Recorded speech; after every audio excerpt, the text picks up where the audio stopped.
A kernel of faith. Hebrews chapter 11 verse 1. Now faith is confidence in what we hope for and assurance about what we do not see.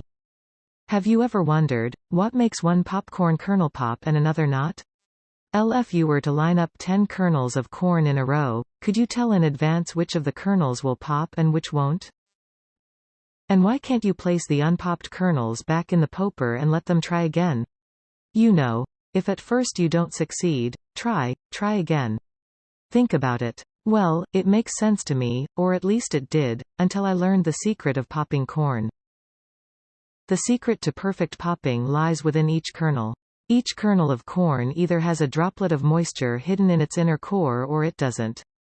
If the moisture is inside the kernel, the heat from your popper will turn the moisture to steam. And since steam takes more space than liquid, the pressure pushes against the inside of the kernel until it pops open. The result is a fluffy, white piece of popcorn. And if there is no moisture inside the kernel, it will just lie on the bottom of the popcorn popper and get hot. That's why a dead kernel won't pop if you try a second time.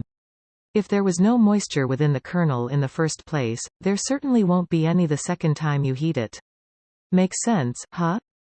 Now think about this fact. Whether your parents believe in God or not, when they go to the supermarket and buy a bag of unpopped popcorn, they probably don't question the grocer about the contents of the bag.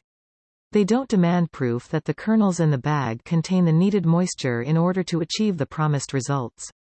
They most likely purchase the unpopped popcorn by faith in the grocer, faith in the food distributor, faith in the farmer, and faith in the creator. Faith is such a little thing. As the text says, now faith is confidence in what we hope for, a bowl of hot, buttered popcorn, and assurance about what we do not see, the droplet of moisture inside the kernel.